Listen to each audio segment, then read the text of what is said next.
Okay, ready to start recording. Okay, I'm going to pick up on chapter 13 with doing some examples of pairwise pairwise t-tests, post hoc and a priori, based on this chapter 12 example of doing an ANOVA.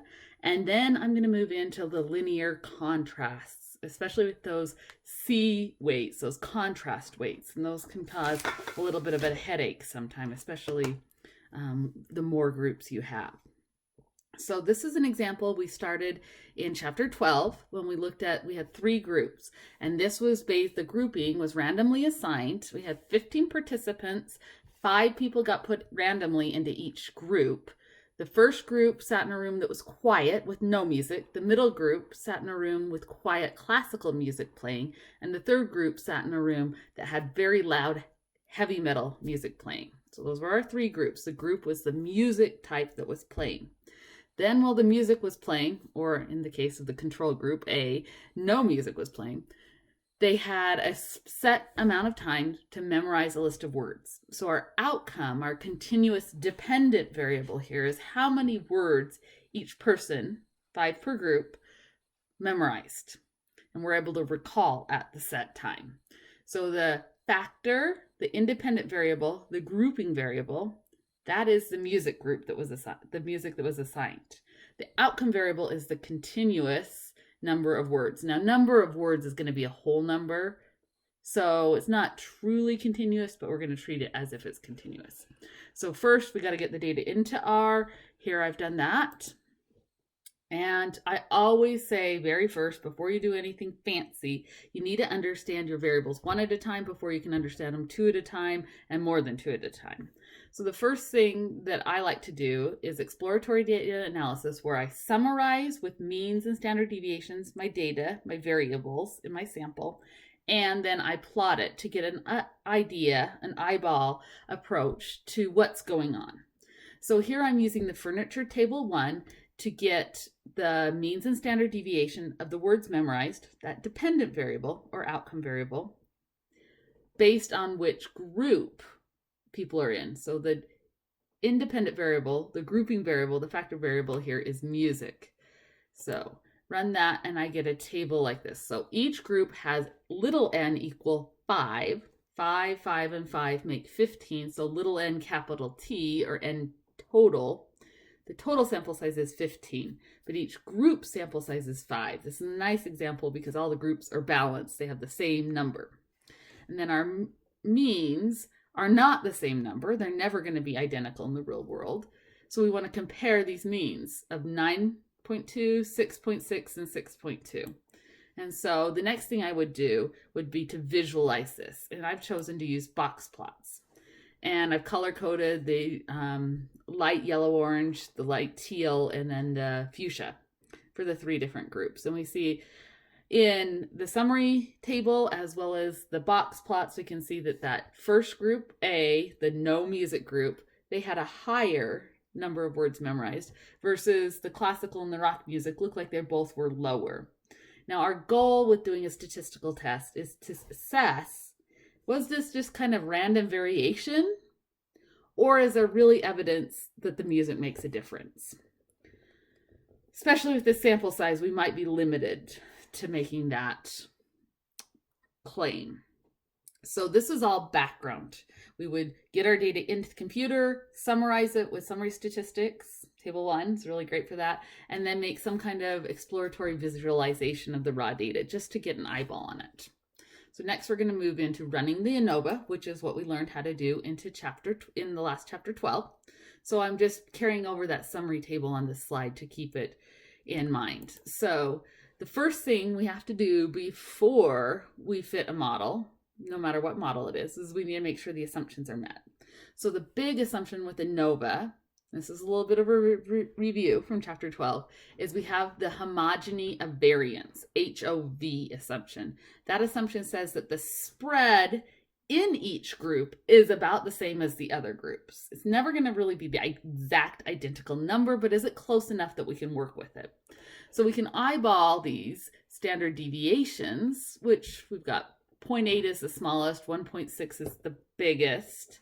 Kind of a rule of thumb that we use for eyeballing is that the variances cannot be more, any variance can't be double another, more than double another. Here we've got standard deviations, and it's a 0.8 is half of 1.6, but if we were to square them, maybe. So the formal test for the homogeny of variance is Levene's test. It comes nicely packaged. I prefer this one in the CAR package.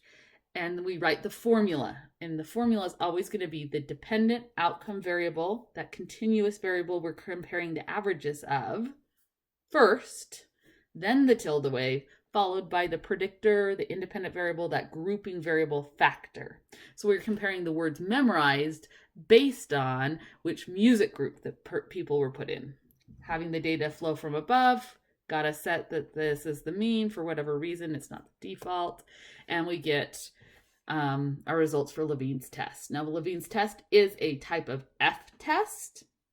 This F value is 2.8 with degrees of freedom of 2 and 12, and that provides us a p-value that is not strictly significant.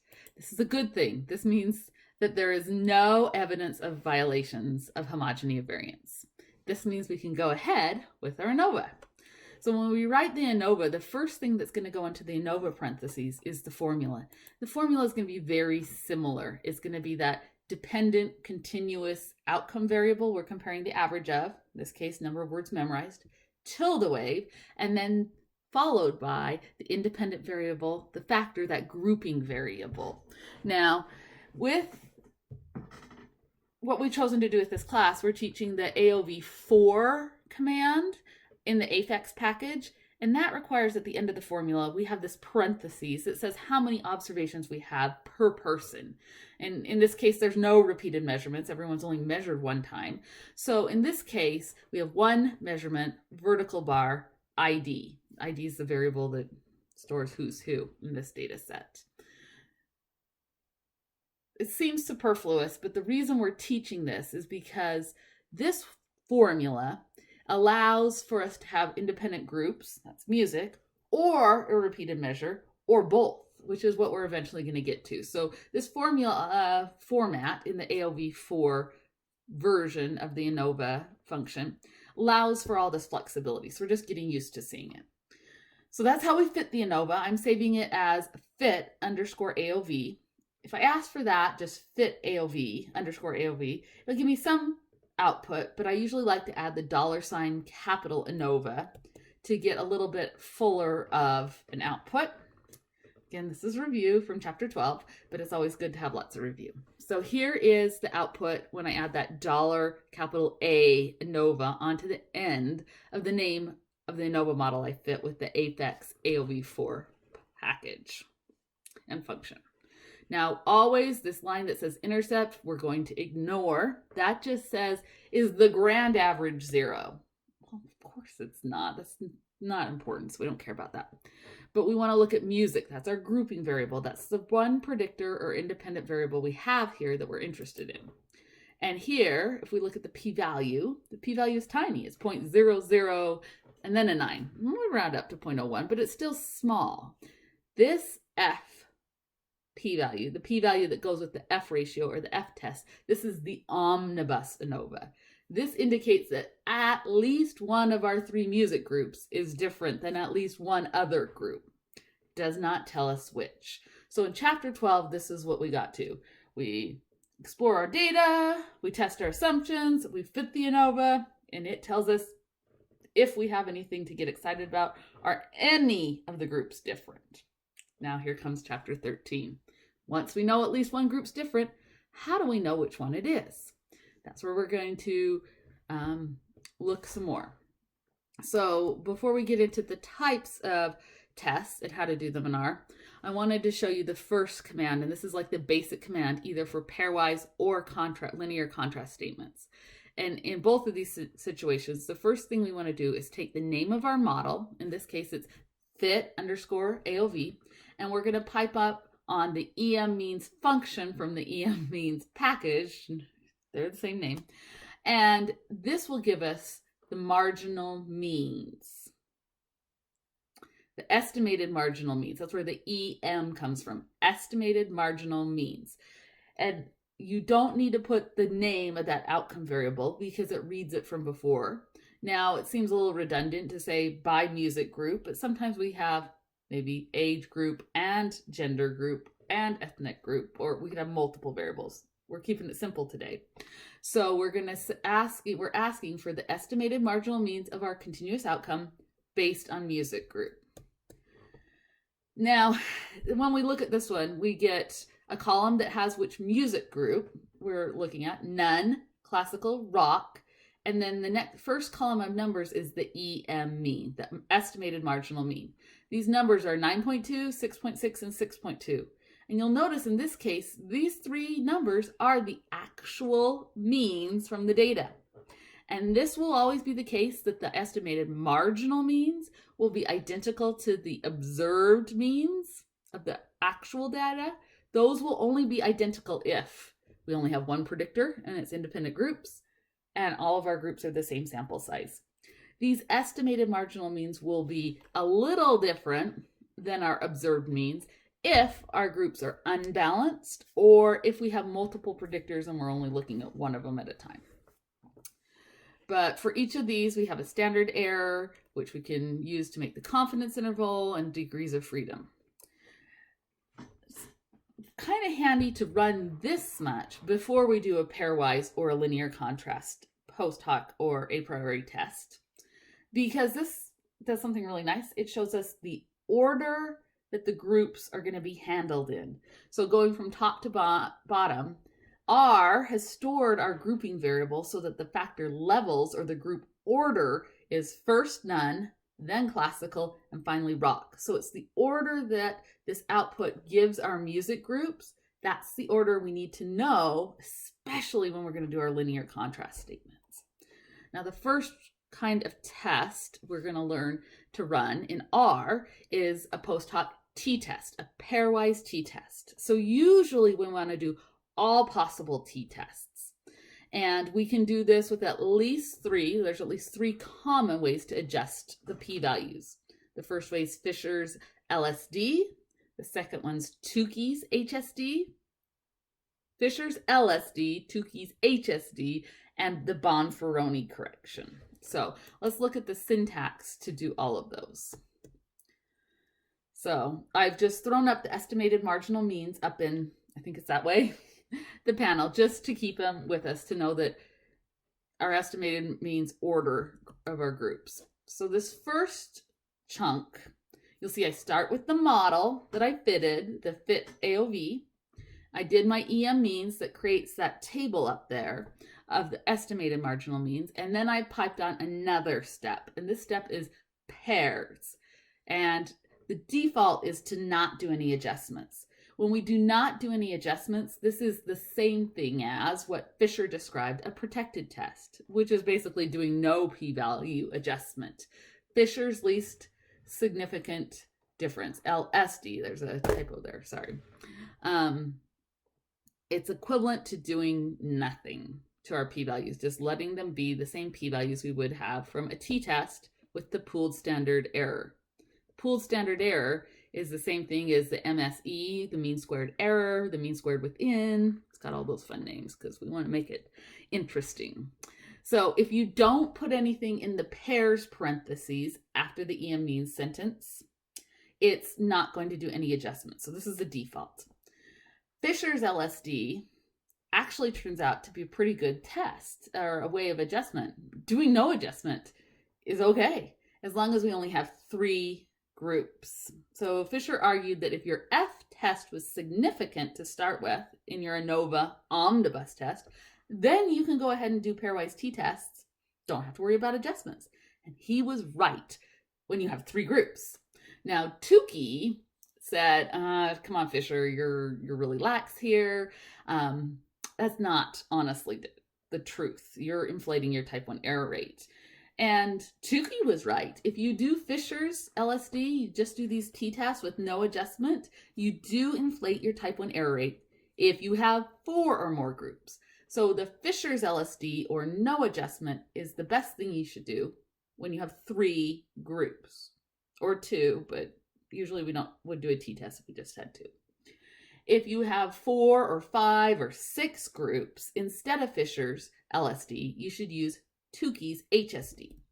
And the code for doing that is very, very similar. The only thing we have to change is the option for adjust. Instead of saying adjust equals none, or leaving it out, we say adjust equals Tukey. Don't think it's case sensitive, but I never capitalize it and it always works. So Tukey's is not as lenient as Fisher's, and it's more appropriate if you, like I said, you have more than 3 groups. But it does require that your groups are the same size, that they're balanced. If they're off by 1 or 2, and say your sample sizes are 30, 31, and 29, you might be okay to trust it. But generally speaking, Tukey's does require that your sample sizes, your little n's in each group, are the same. So your book loves to talk about all the different multiple comparison corrections. These are the 2 that are most common for post hoc tests, but there are 2 others that I'm going to focus on. And so the third one is Bonferroni's. And this is where we introduced it on the last lecture. You take the number of tests and you take your 0.05 alpha and divide by the number of tests to get your new alpha. Or you can take your p-values and times by the number of tests. Either way gets you the same answer. So again, to do that in R, all you have to do is change the adjust equals and then in quotes. And I believe you can type out the whole word Bonferroni, but just typing B-O-N, laziness, gets the same thing too. So adjust equals none does Fisher's LSD, adjust equals Tukey does Tukey's HSD, and adjust equals Bon will do the Bonferroni correction. So here I've given all the syntax. Let's see what the output looks like.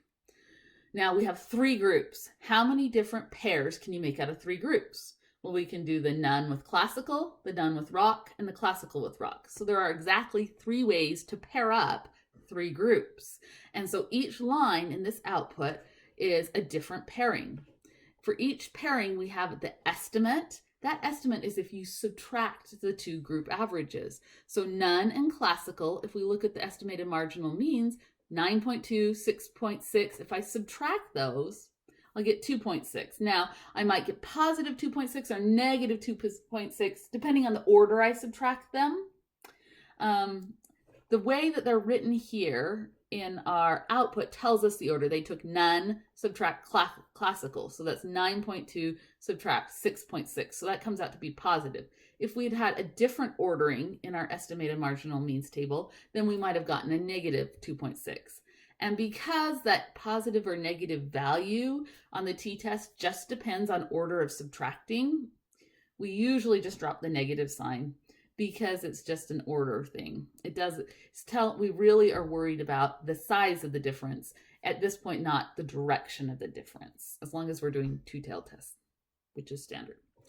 So if we look at this output, the none versus classical, p-value, ding, ding, ding, ding, less than alpha 0.05. None versus rock, very much less than 0.05. But when we get down to classical versus rock, the 2 kinds of music, this Fisher's LSD adjustment, or lack of adjustment, does not find any statistically significant difference. So using Fisher's LSD, we are seeing that the quiet is different than either of the musics, but the musics aren't different than each other as far as the number of words memorized in this small experiment. Okay, I'm going to reveal the output now for Tukey's. It does add at the bottom a little note that it says it's doing a Tukey's adjustment for a family of 3 tests. The family-wide or experiment-wide alpha is still going to be 0.05, and it's going to handle that by using a smaller alpha on each test or by pumping up the p-value. So if we look at these 2 outputs from the Fisher's and the Tukey's adjustments, you'll see that everything is identical except for the p-values. When the computer runs this, the only thing it changes is the p-values. Let's look at the first pairwise comparison, the pair of none, no music, to the soft classical. The p-value by Fisher's was significant, 0.01. And the p-value by Tukey's is still significant, but it has gotten bigger. Tukey's adjusted the p-value and made it a little bit bigger. In the case of the none versus classical music, we still say it's a difference, a statistically significant difference. Let's look at the middle pairing, none versus rock. For fishers, it was highly statistically significant, and Tukey's agrees. The p-value is bigger, but our conclusion in this case is the same. On to the last pair, classical rock. Classical versus rock, the two kinds of music. Both fishers and Tukey's agree, does not make a difference. So fishers and Tukey's, when we have three groups, are usually very, very close. But again, with three groups, we would prefer to go with fishers. It's not going to inflate our type 1 error rate, and it's not going to be as conservative as Tukey's HSD. Fishers is a good fit with three groups. But if we'd had four groups or more, we should have chosen Tukey's, especially since our sample sizes are equal in size.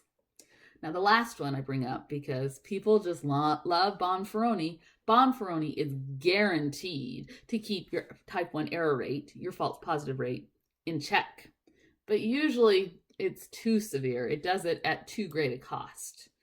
In this case, with only three groups, it's not so bad. If you compare the p-values for Bonferroni's to the p-values of Tukey's, they're fairly close. Tukey's is conservative, not quite as conservative as Bonferroni. It's not quite so severe, but it's close in the three group case when they're all balanced sample sizes. So this is how we use R to do pairwise tests. And we're going to do something very, very similar for the linear contrast statements. But first, let's go over a couple slides to get the idea, the concept of linear constructs, and then we'll do this example with linear constructs. Okay. So linear constructs or contrast statements. This is usually an a priori or a before we gather our data hypothesis. And a linear combination or a linear contrast just means we're going to take all of our groups, remember we usually have more than two, and we're going to lump them together into two teams. A team A and a team B, team 1, 2. I like to think of it as a teeter-totter. We're going to put some of our groups on one side of a teeter-totter and some of our groups on the other side, and we're going to see if there is a difference. It's like a pairwise t-test, but pairwise just puts one group on either side of the teeter-totter to compare them. Now we might want to put multiple groups on either side of our comparison. This right here in the yellow box, this L equals is the generic format of how to do a linear contrast. And the capital L comes from the word linear. Linear in math means we're going to take our variables, we might multiply them by a value, and then we're going to add them up. It's that addition, the adding of weighted variables that makes it a linear contrast. So this might be jumbly looking at the formula, but basically we're going to take every group's average and we're going to multiply them by a number. The number we multiply each average by is called the contrast weight. We use a little c for contrast to represent those weights. So we're going to take every group's average, times them by a weight, a c number, and then add that up. Adding it all up, it becomes capital L, the linear contrast amount. Those contrasts, those weights, help so that we get a weighted average or a weighted construct so that we can combine more than two groups. Those C weights, those contrast weights, there are some rules about them. They can't be any number. There's always more than one way to set them, but however we set or decide on our C contrast weights, all of our contrasts have to add up to 0. And we're going to remember have one contrast C number for each one of our groups. So in the music example, we had 3 groups, so we need 3 C contrast weights. If we were looking at the experiment in Eno's data set, there's 4 experimental conditions: easy, moderate, hard, and impossible. In that case, with 4 groups, we'd need 4 contrast weights, 1 weight for every group. If we were looking at the majors in Eno's data set, I believe there were 5 majors: psychology, biology, economics, I remember was one. We would need a C weight, a contrast weight for every one of the 5 groups. Now, some of those weights can be 0, but the total of all of the weights has to be 0. That's for sure. And to do that, we do some of them as a positive number and some of them as a negative number, so it adds up to 0. That's the way you get to 0. Now, I talked about the two sides of the teeter-totter. So one side of the teeter-totter, we're going to make positive weights. The other side, we're going to make negative weights. Now, if a side of the teeter-totter has more than one group, the rule is the groups on the same side, on the same team, have to have the same weights. So let's think about an example. Let's do an example with 4 groups. If we have 4 groups, we need 4 contrast weights, 4 little c numbers, 1 for each group. If I want to compare group 1 to group 2, ignoring the other 2 groups, that's a pairwise test. Pair is just comparing 2 groups, 1 versus 1. What would my weights need to be? Well, the 3rd and the 4th group, I'm ignoring them, so their weights would be 0. So of the 4 weight numbers, the 3rd and the 4th would be 0 so that I can ignore them. When we times anything by 0, magic, it goes away. So we need to have 2 non-zero contrast weights, a weight for the first group, a weight for the second group. I know they need to add up to 0. So to do that, one's going to be positive, one's going to be negative. Well, if I only have 2 numbers, one's positive, one's negative, and they add up to 0, then they have to be positive and negative of the same number. So I could do the weights a lot of different ways. The easiest would be the first group gets a weight of 1, the second group gets a weight of -1, and then 0 and 0 for the 3rd and 4th group. So I would take my means and multiply them by 1, -1, 0, 0. Now I could have put the negative on the first group and made the second group positive. I could have written my weights as -1, 1, 0, 0. That's okay. You could also write your weights as 5, -5, 0, 0. I still get the same number on groups 1 and 2. One's positive, one's negative, and we're ignoring the last 2 groups. They have to be 0. But there are lots of different ways you could come up with contrast weights. You can use decimals, you can use fractions. I like to use the smallest numbers possible to make my life easier. So once we have decided on our weights, to find our contrast quantity, our L letter, or value of L, the letter, the number that would go for it, we take, here I have them in green, each of those 4 group averages, and we times them by the weights. So the first group average would be times 1. It's just the first average. And the second group average would be times -1. Again, the magic of multiplying by 0. Anything times 0 is still 0. So that simplifies down to the first group minus the second group. So the pairwise contrast, you'd have one weight be a positive one, the one we're comparing it to be a -1, and all the other weights be 0. That's just writing one way that we can write a contrast statement. This one happens to be a contrast that represents a pair, a pairwise test. Let's do a little more complicated example.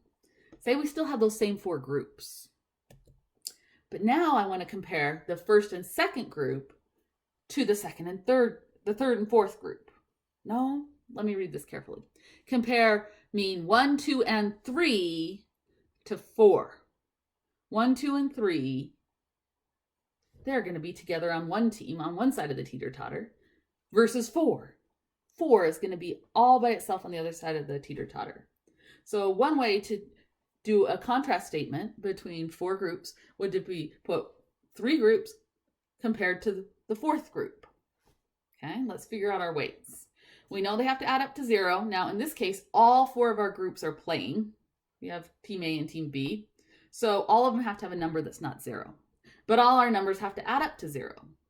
So you can decide, do you want the group 3, 1, 2, and 3 to be the positive number, or 4 to be the positive number? The other side's got to have the negative. So that's the first thing. We need to sum to 0. We got to have positive and negatives. Now the third rule, the third bullet point, is all the players on the same team, the same side of the teeter-totter, have to have the same weight number. So I can choose any number for the weight on the group on the 3 side. I could choose 1, 1, 1. That's easy. I could choose -5, -5, -5. I could choose 3/4, 3/4, 3/4. That would be crazy. But whatever, if I choose all 1s on the triplet side, what do I have to make the weight on the other side so the weights add up to 0? 1, 1, 1, that's a total of 3. So our fourth group would have to have a weight to offset that. Positive 3 would be the total, so the fourth group would have to be negative 3. The computer, if we leave it up to its own devices, doesn't necessarily like whole numbers. It wants to use the biggest one be number 1, usually. So we could do a third, a third, a third. That adds up to 1, and then a negative 1. If I do some little algebra, so take the third, the third, the third, times the first 3 group averages, and then a negative 1 times the last group averages, can rewrite it. That's some funky formatting there. As the average of the first 3 groups minus or versus the fourth group. So this is where we're lumping 3 groups together to make a mega group, a meta group, a mega group, versus the fourth group all by itself. Okay. This slide has what's on the formula sheet, which you can copy, you can use on the tests and the homework. I would keep it handy. I've tried to organize all these formulas that you need to know. So we're going to review this before we get back to the example. So a pairwise test, if we're just doing pairwise tests, we take 2 group averages, I and j, they can be 1 and 2, 3 and 7, whatever numbers. 2 group average, subtract them to go on the top. The bottom is a pooled square root of a pooled standard deviation. So there's our formula. We've seen this one before. Fisher said you can just take the t-value times that standard error, that bottom of that fraction, and that will tell you how far apart groups have to be considered statistically significant.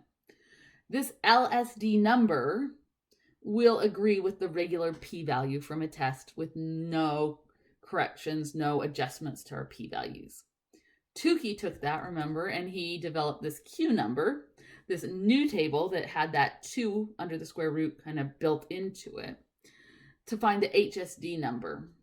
Now, usually in real life, like actual application, we let the computer do the calculations for us. So we usually don't find the LSD number and the HSD number in real application. But we do need to know which one of those options we should tell our software to use. Again, Fisher's LSD is a good choice when you have exactly 3 groups. Tukey's is better when you have 4 or more groups, especially or only when those groups are the same size, they're balanced. Okay, so that's the first column of our table. Now let's move over to the other side. We've got linear contrast and Sheffe.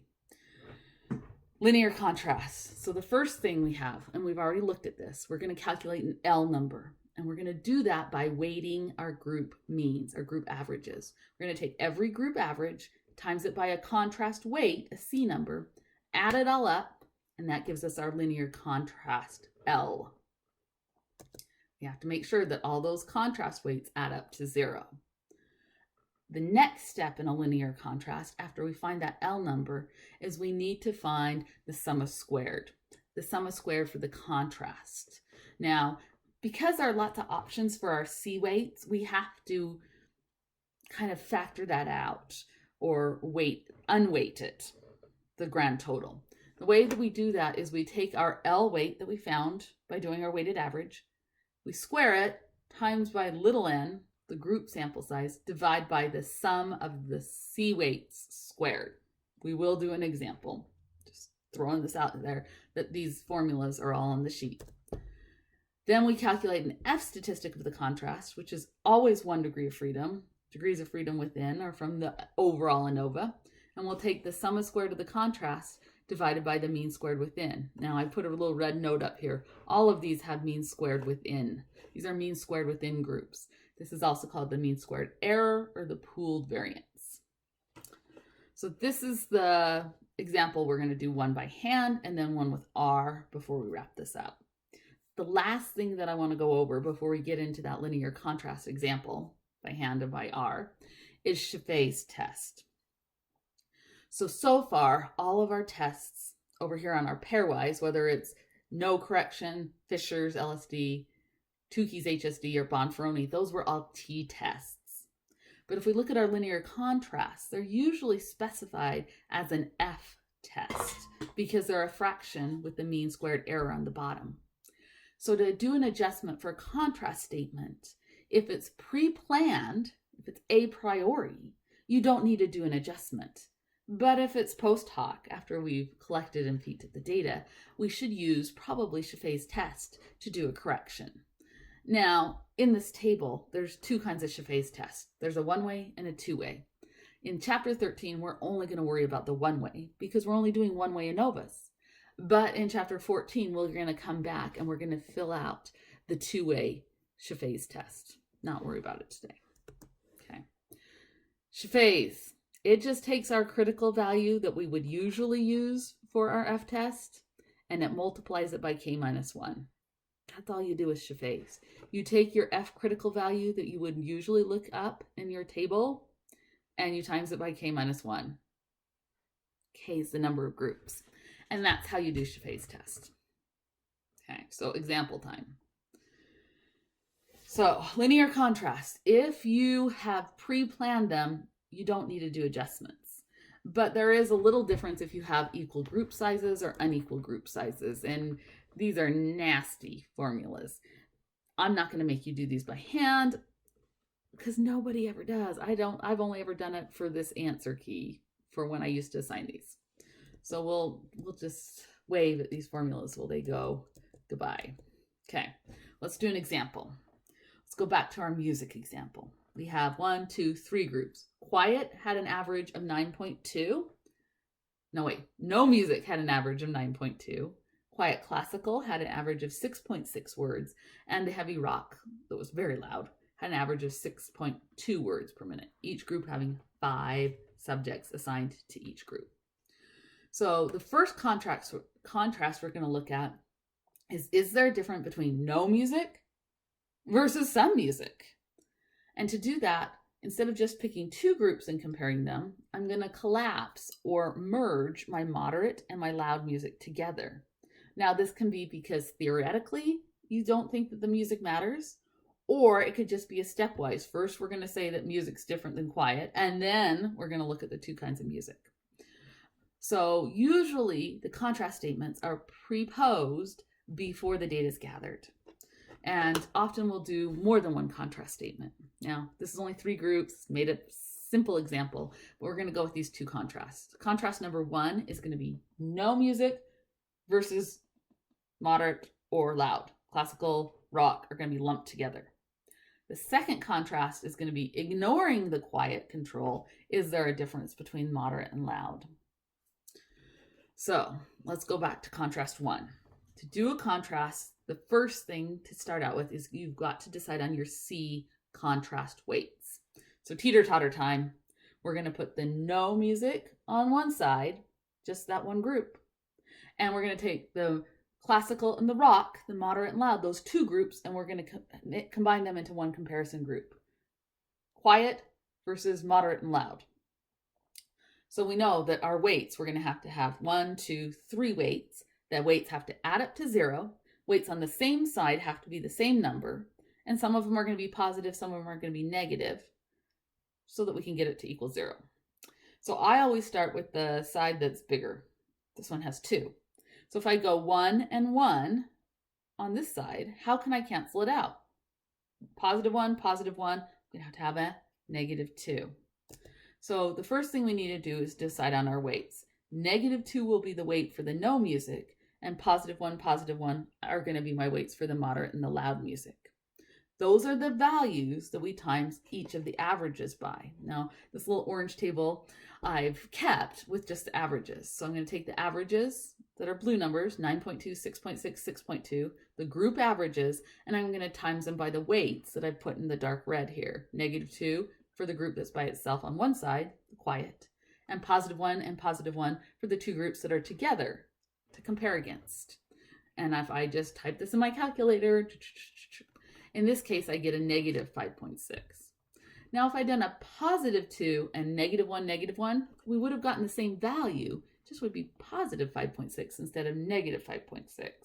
That's why which side's positive and which side's negative does not make such a difference. The second step is we're going to take that L number, the 5.6, and we are going to square it. So any negative we had's gone. Times it by the group sample size. Again, this usually is when our groups are equal size. If they're not, we do the harmonic mean average of the sample size. And then we're going to divide it by the sum of the squared weights. So if our weights were -2, 1, and 1, I square them. 2 squared, 4, 1 and 1 squared, 1 and 1. So I add them up, 4, 5, 6. That's my denominator. And we do our little arithmetic, plug it in our calculator. Here we get our sum of squared of contrast. To do our F test of the contrast, this is going to be our top number. The bottom number depends on the mean squared error. The mean squared error depends on the ANOVA. So you have to go back to the ANOVA and look up what was the mean squared error, and then what's the degrees of freedom. I think this is sum of squared divided by degrees of freedom gets the mean sum of squared. So this 1.9, if we go all the way back, can we go all the way back? Here's our ANOVA. So here we have our sum of squared for music, but here's our residuals. The sum of squared error is 22.8. I'll go zipping forward again. So 22.8, that's the mean squared error. The mean squared within from the original ANOVA divided by 12, that gets our mean squared within, 1.9. Now we build our F test, put the numerator, 26.3, over the denominator, 1.9. We get an F test of 13.7. How do we know if it's significant? We look up a critical value. In this case, if I look up alpha equals 0.05 with 12 degrees within, I get a critical value of 4.7, definitely big enough to say it's statistically significant. So this tells us that the no music results in a different words per memorized than either the combination of both of the music groups. No music is different, and if we look at our averages, we can see that no music results in more words, not just different, more words per minute than the two music groups. So that would be our first contrast. A second one would then say, okay, setting aside the no music, doesn't matter which music. So in this case, we've got to decide on our C weights. The first group, the no music, we're ignoring. So that's going to have a weight of 0 to make it vanish. Now we're going to do a pairwise, moderate versus loud. Those weights can be any number, but let's stick with +1 and -1. So to get my L number, I'm going to take my first group average times by 0, and my second and third groups times them by a +1 and a -1. Do the same process. I'm going to have the same denominator. I'll get a different F test. It's going to be the same critical value. In this case, we see that the moderate and the loud music, they're the same. There's no evidence that they result in a different words per minute memorized.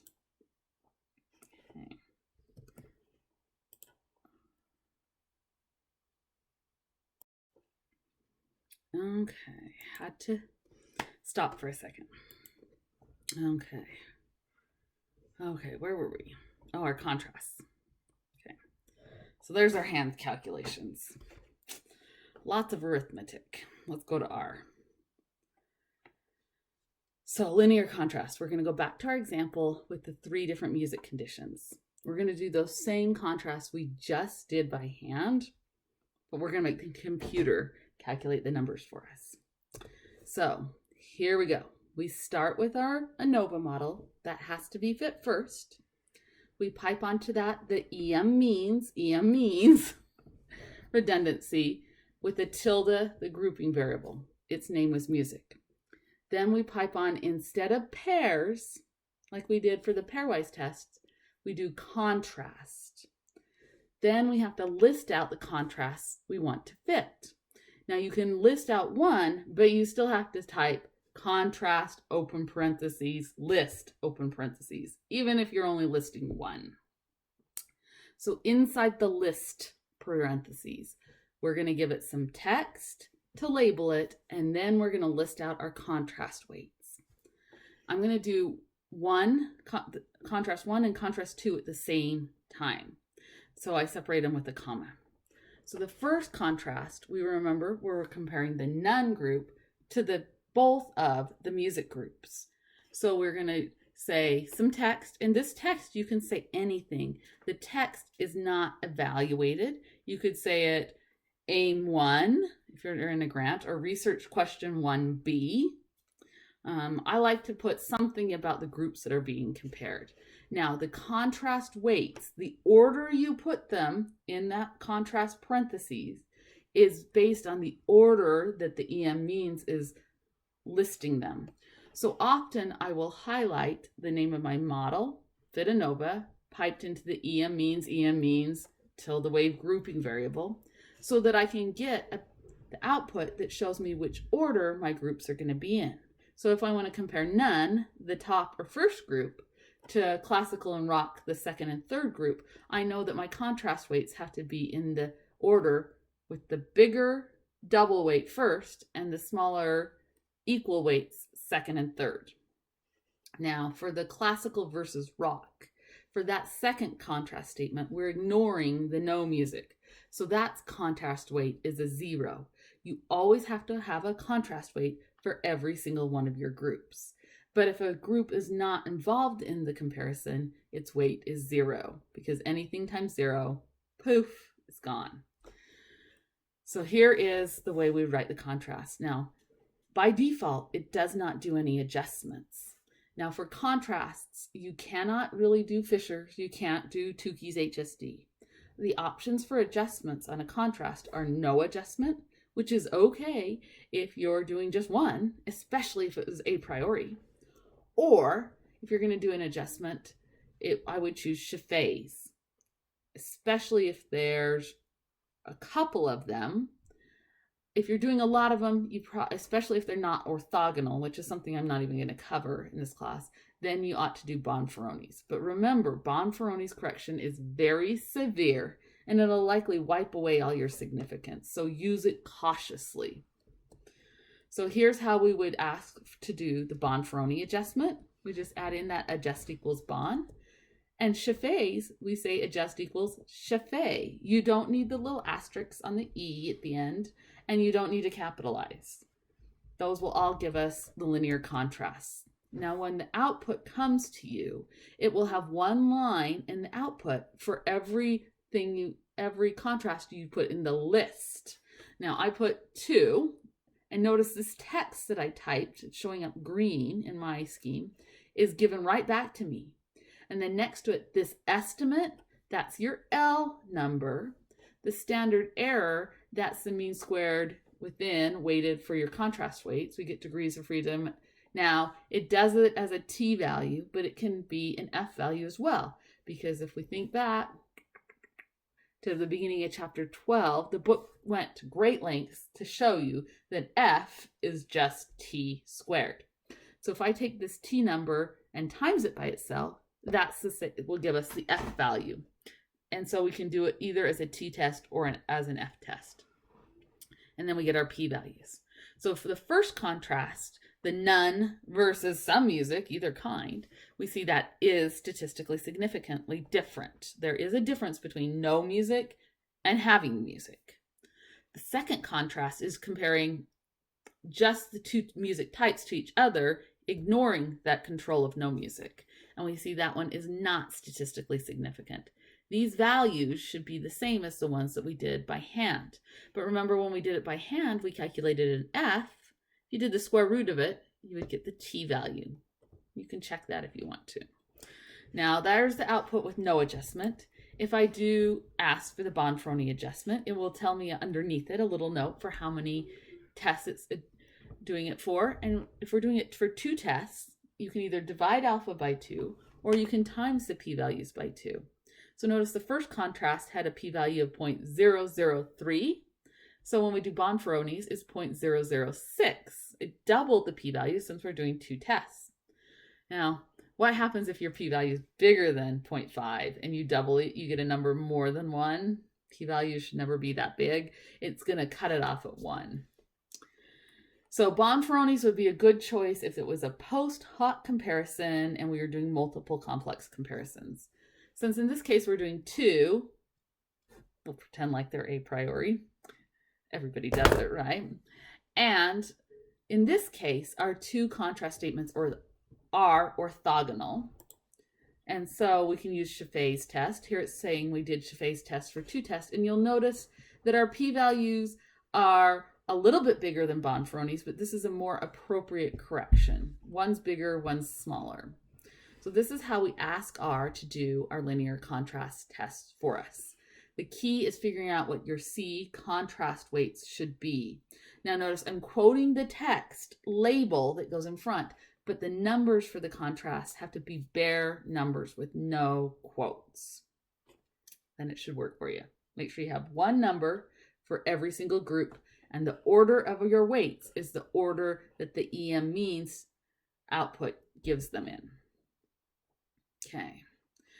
Book talks a little bit about analysis of trend components. I'm not going to go there. If you have trends, you should probably be using regression.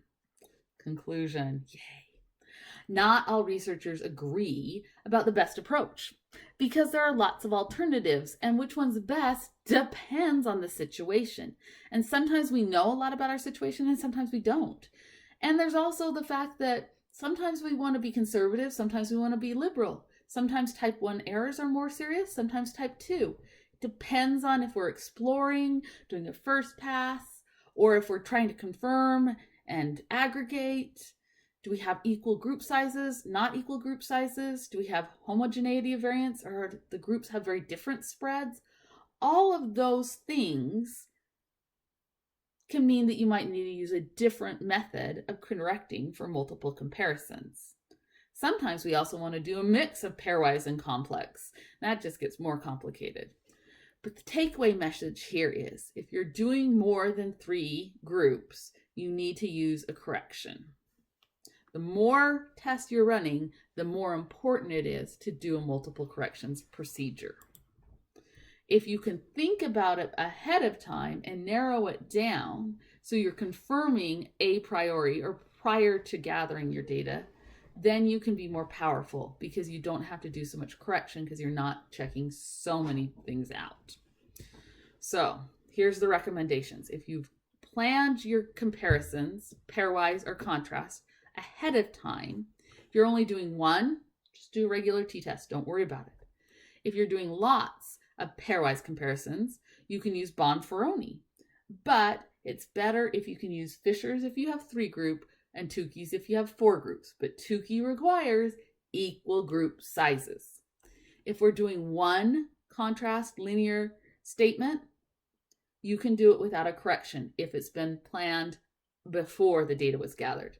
If we're going to do multiple comparisons, if they're orthogonal, you can get away with no adjustment. If they're not orthogonal, Bonferroni's is what you need to do. Now, if instead of planning our comparisons before we gather our data, what if we're in exploratory? It's a little different. If we're exploring and doing all possible pairwise comparisons, definitely go with LSD or HSD. Now, there are the adjust things to do if Dunnett's test is specific if you have one control group and multiple treatments, like the music could be seen that way.